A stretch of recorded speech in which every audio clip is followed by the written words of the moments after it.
Hello guys, welcome back to another video by Clip on my YouTube channel.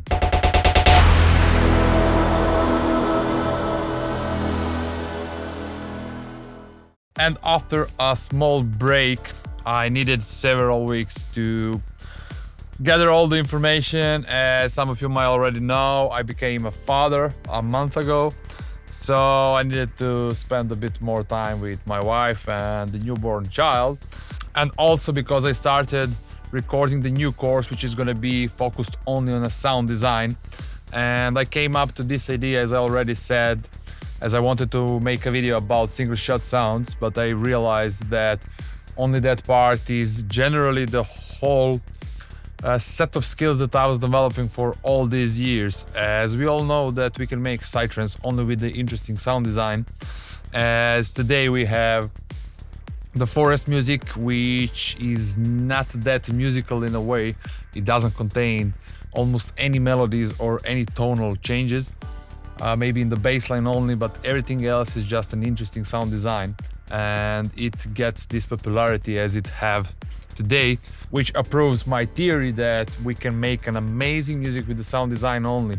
And also, I had the periods of my career where I didn't want to use actually much of the notes and melodies, where I wanted to create a nice story only with the sound design and arrangement. And I was exploring this for plenty of years, and maybe this was the best part of my career, as the album from 2014 and the period after it was kind of this period where I wanted to make everything with the sound design. I want to explain in detail about the sound design and how you can create all the possible sequences, starting with the single shot sounds, what tools I'm gonna use, what processes, what effects, then how to mix them, what is the approach, why do I make them to sound in a different, how much stereo, how much wide, how to use when, where, and how to group them, etc. So the whole structure about the sound design only is gonna be inside of this course. So, okay, this video is gonna be about the arrangement structure. So how to break the standard patterns. Today, we are facing that almost the whole scene have almost the same or the similar patterns of the arrangements, where we have the intro around 1 minute or 30 seconds. Then we have the first kick in the bass. So intro and this part of the first kick in bass is something that needs to be that. And then there is this development. So there are certain changes, but generally there's this like 1 minute intro, there's this one main part, first one, and then after that we go to break. Now after the break, or we're gonna change the groove, or we're gonna drop in the main melody, develop it later on, etc., etc. But the structure generally is the same. So we cannot do some completely different thing, as generally on the end is gonna be the same way. Intro, the main, kick and bass, development, some happening, the break. After the break, we're gonna add the second part of the track, where today in a progressive world it's popular to change some glide basses or offbeat or some small part just to break the track. And then after that break, there's this main part where you're gonna drop in the main lead, and then it's gonna be outro.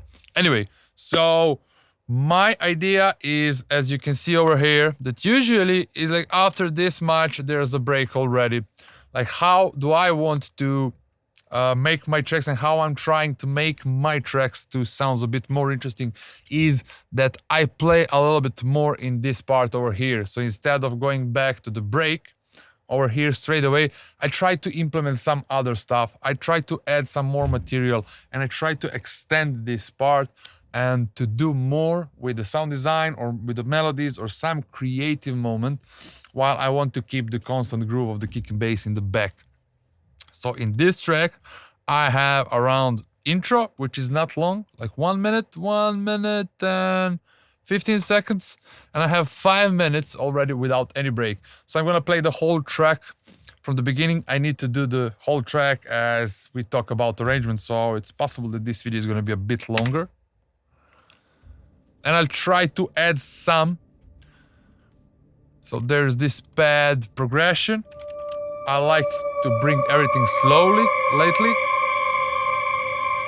So these are the single shots, and all of them I'm gonna explain in the course how to make all of these things and what am I using, etc, etc. Let's go back on the track.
So, the main idea about this video is this part over here where we have some development, and it is a little bit extended to say because I like to add those additional groove elements that I call them, which I have in Psychedelic Tips Vol 2. I have really good part about only those sequences, as these are the main ones. These are the ones that are creating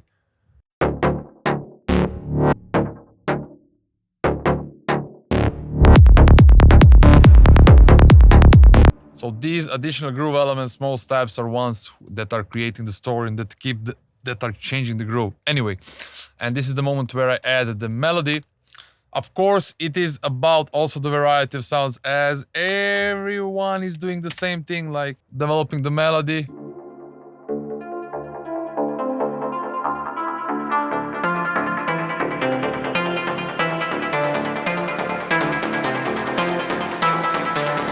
But what I always like to do, I like to add something beneath it, something that's gonna bring this to more to the surface.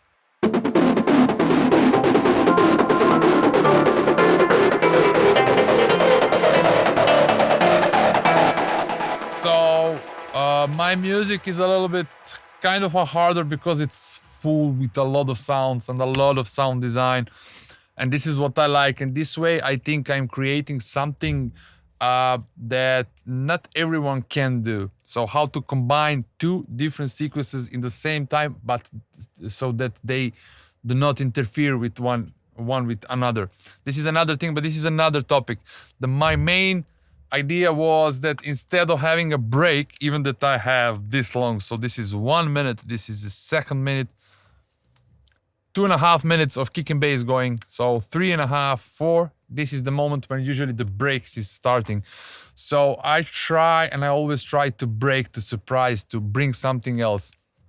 So this is the moment when the track is going in completely opposite. Everything that was before that is stopping. So this is where those additional groove elements starts to develop, and then I switched straight away to this type of the sound.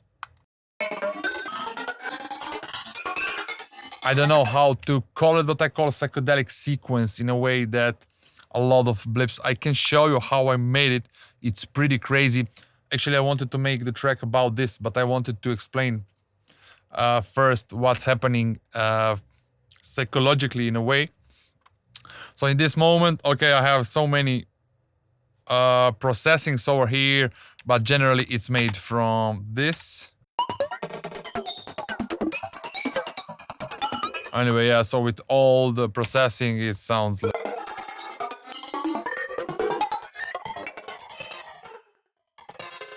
Anyway, but because it's super complicated processing, I will keep this for the next video.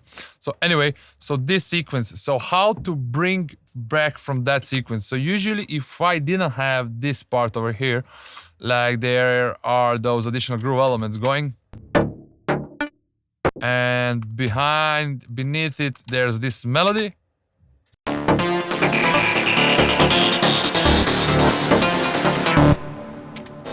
So if I had this extended over here, you need to close. If you are changing the direction of a track in completely different direction without it being like too much, like it doesn't have connection, the best thing is, or that you're using a fill in this moment, like drum fill. They are really good to like chop out and to come in as a third part, something that's really interesting, and then you can switch to another thing. Or also you just stop everything, you add some small break, like what I did over here is that everything is rising, and then the melody starts going like cutoff is opening and then starts going backwards. Just I need to do the same for this as well. And in that moment, I just have the bass on a reverse, like. So this one over here, because everything stops, it's going like something like this. But I need to play with the drums as well. Actually, I need to play the whole part.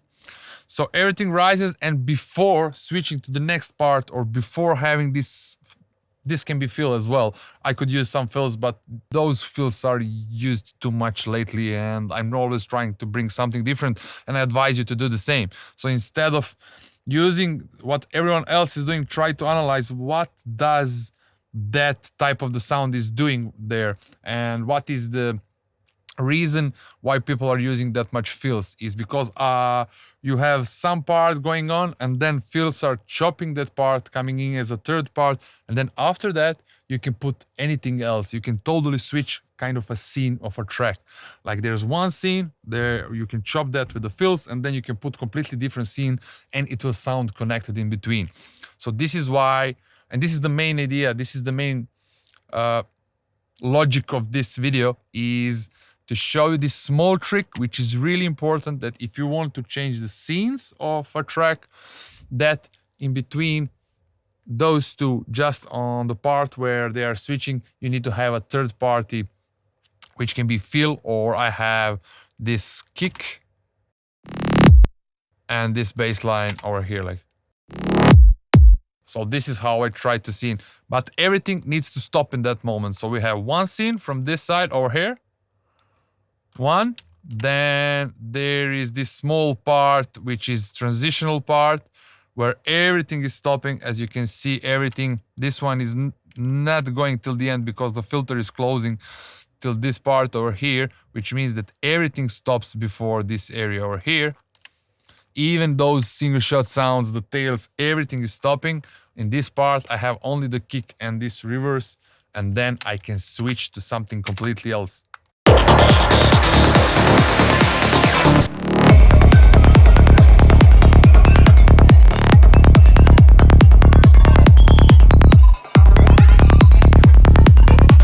So this is my way, and this is something I really like to do, and I did spend a lot of time in researching how I can switch completely the scene of a track without stopping the kick and the bass. If I started bringing something else, this is something that I did already, so I could bring those crazy sequences just before on a fade in, and then I can translate to them. It will be fine, but I want sometimes just to switch the scene completely, and the best way to do that is, as I just explained, to have something stops, a bar, half of a bar, or any amount of time that you prefer, but usually it's 1/4 of the bar for one kick, or maximum 2 bars where you can set the fill or something in reverse, and after that you can make another scene.